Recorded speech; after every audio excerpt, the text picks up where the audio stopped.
I love this kid, Reed Sheppard. He's a gamer. He's a marksman. When you can shoot like that, a great coach, and I do mean a great coach, like Ime Udoka will find a way to utilize this kid. I like this pick. I think we all talked about this before the broadcast. I mean, he went number 3, but if he was 6'4", 6'5", he'd be the number 1 pick.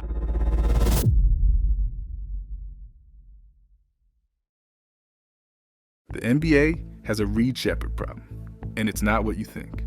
Houston drafted a 6'2" guard who looks like he sells Bibles door to door. Zero swag, zero highlight reel athleticism. His own team buried him on the bench for an entire rookie season.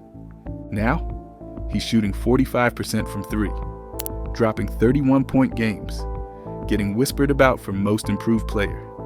But here's what nobody wants to admit. Sheppard isn't Houston's problem. He might be their entire solution. Because what he's doing right now exposes a blind spot in how the NBA evaluates talent.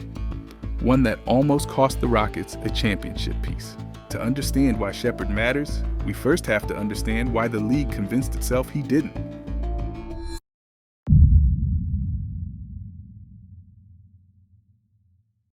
To understand Reed Sheppard, you have to understand where he comes from. His father, Jeff Sheppard, was the most outstanding player of the 1998 NCAA tournament, playing for Kentucky. His mother, Stacey Reed, scored over 1,400 career points, also at Kentucky. Blue blood runs through his veins. But even with that pedigree, nobody predicted what happened next. At Kentucky, Reed Sheppard shot at a level that statistically shouldn't exist, 52.1% from 3, the best in the entire country. And he did it on volume, 7 threes in a single game, twice. National Freshman of the Year, SEC Freshman of the Year, all of it coming off the bench. The best shooter in America wasn't even starting, but the numbers only tell part of the story. The Wall Street Journal documented what happened behind closed doors. Kentucky installed cutting-edge shot tracking technology, a screen measuring arc, release point, and trajectory in real time. Most players glance at it occasionally. Sheppard became obsessed. Every afternoon, he'd work with assistant coach John Welch, a guy who'd spent 2 decades refining NBA shooting mechanics. Sheppard would turn on country music and launch 3 after 3, adjusting based on what that screen told him. Welch has seen every kind of shooter. His exact words, "Standard catch and shoot just became too easy for him." So they made it harder.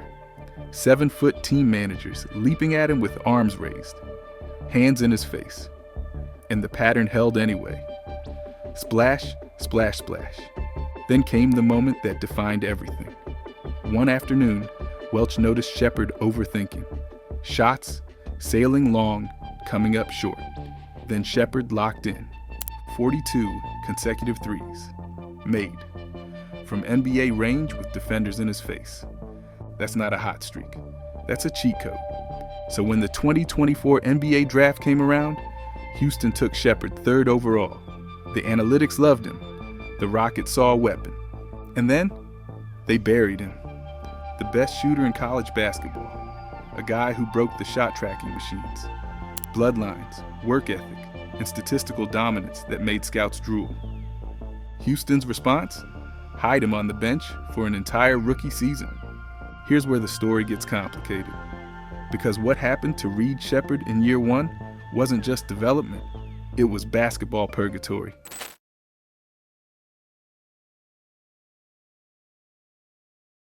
Here's what you need to understand about Houston's situation. They weren't rebuilding. They were trying to win, right now. Fred VanVleet, veteran floor general. Jalen Green, explosive scorer. Dylan Brooks, defensive bulldog. Amen Thompson, freak athlete with all defense potential. Alperen Şengün, all-star caliber big man. Where exactly does a 6'2" rookie shooter fit into that equation? Ime Udoka runs a meritocracy. You get what you earn. No handouts. No guaranteed minutes because of draft position. But here's the problem. Nobody wants to acknowledge. How do you earn anything playing 8 minutes a night? How do you find rhythm touching the ball 6 times a game? How do you prove you belong watching from the bench while the team fights for playoff positioning? You can't, and the numbers showed it. 52 games played, 3 starts, 4.5 points per game. The best shooter in college basketball was shooting 35% from the field, 34% from 3. Numbers that would get you cut from most rosters. Watch the tape from that rookie season. That's not the same player who terrorized defenses at Kentucky. That's a guy second-guessing every decision, hesitant on open looks, passive when he should attack. The Kentucky assassin had become a ghost, but shooting wasn't even the biggest problem. Here's what nobody talked about. Teams hunted Reed Sheppard on defense every single night. Opposing coaches watched the film. They saw a 6'2", 185-pound guard who couldn't physically match up with NBA athletes. So they attacked. Every pick and roll targeted Sheppard. Every isolation went at him. And Udoka noticed. You can't play crunch time minutes if the other team scores every possession you're defending. So Sheppard watched, and watched, and watched some more. Eventually, Houston made a decision. Send him to the G League, Rio Grande Valley Vipers. For a 3rd overall pick, that's humbling. For Sheppard, it might have saved his career. Because something clicked in the G League. First game, 49 points, 8 threes, 6 assists. He averaged 30.7 points per game down there, shooting 40% from deep. The Kentucky version of Sheppard had returned, confident, aggressive, lethal from anywhere on the court. But here's the thing about G League dominance. Everyone dismisses it. Inferior competition. Doesn't translate. The doubters had a point. Plenty of players torch the G League and disappear the moment they face real NBA defense. So here's the question the entire league was asking. Was Reed Sheppard a college mirage? A guy whose game looks pretty against lesser athletes, but crumbles against elite competition? Or was Houston sitting on a weapon they simply refused to load? The answer was coming. Then September 2025 happened, and everything changed.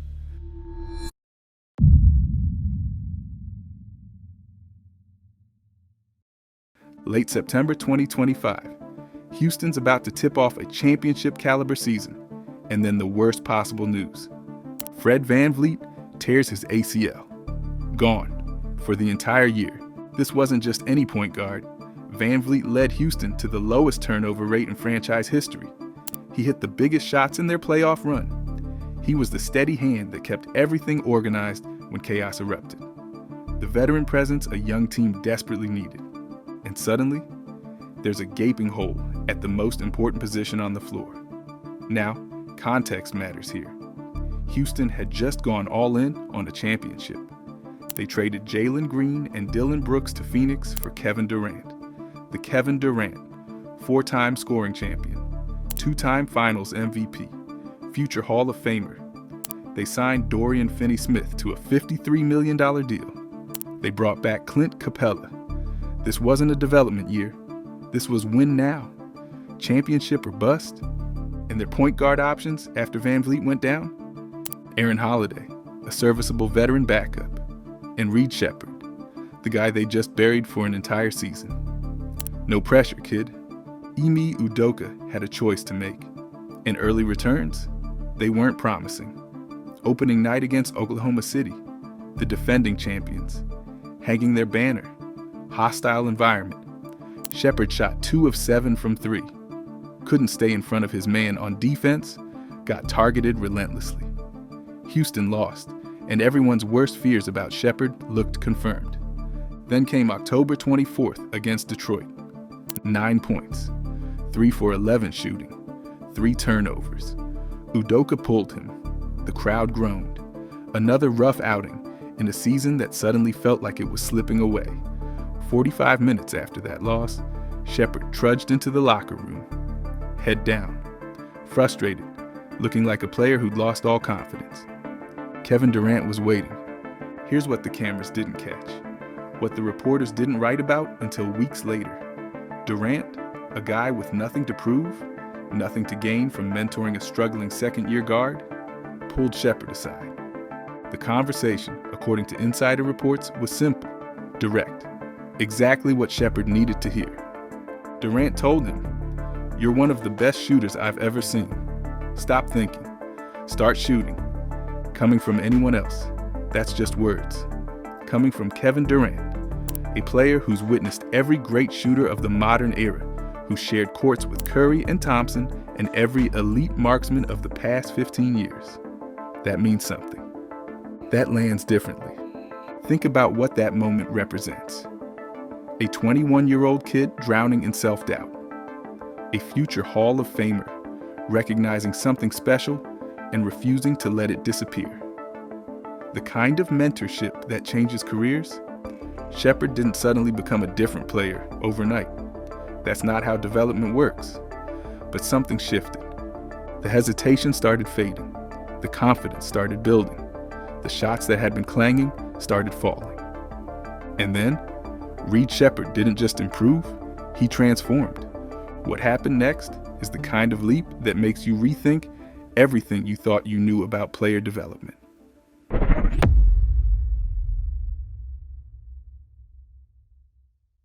November 7th, 2025.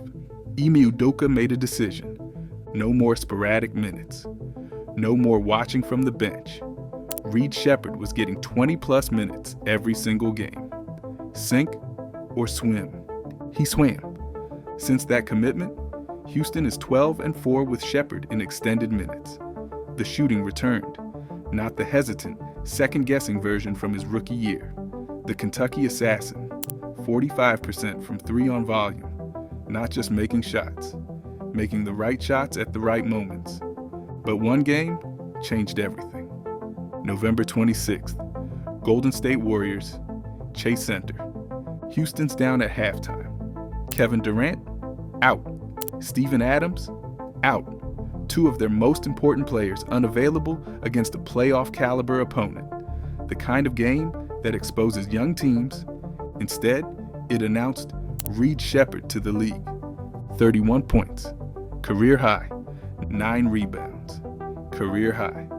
5 assists, 4 threes, 2 blocks. A 12-point comeback led by a 21-year-old who'd spent most of his rookie year collecting DNPs. That performance made him the second youngest Rocket ever to post 30-plus points, 8-plus rebounds, and 5-plus assists in a single game. The only player younger? Alperen Sengun. Pretty good company. But here's where the transformation gets truly ridiculous. Let's talk numbers. Rookie season, box plus minus, negative 1.7. That ranked him among the worst players in the entire league. Not hyperbole. Statistically, one of the least impactful players in basketball. This season, plus 7.3 beats per minute, among the best in the NBA. That's not improvement. That's a complete identity change. That's becoming an entirely different player.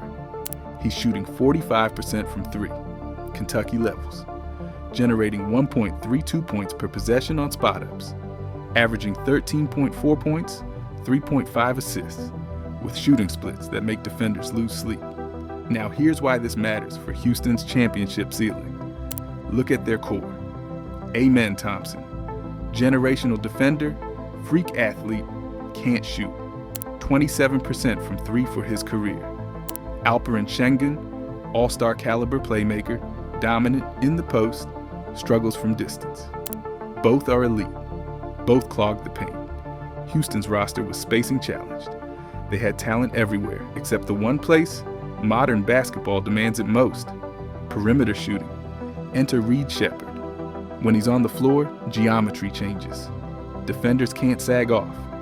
Driving lanes open, the paint clears. Suddenly, Thompson's athleticism has room to operate. Sengun's postgame has space to work. Durant's life gets infinitely easier. Sheppard doesn't just help himself. He makes everyone around him better. And remember how teams used to hunt him defensively? Listen to Udoka now. The blow-bys are less and less. Assignments missed. Little things. He's catching up with the physicality of the game. Sheppard's currently among the team leaders in steals. Active hands, reading passing lanes, jumping routes before they develop. He's not just surviving on defense anymore. He's disrupting. The NBA spent an entire year telling itself Reed Sheppard wasn't ready, that his game didn't translate, that Kentucky was a mirage, and the G League was fool's gold. Turns out they just weren't watching closely enough. So here's the question.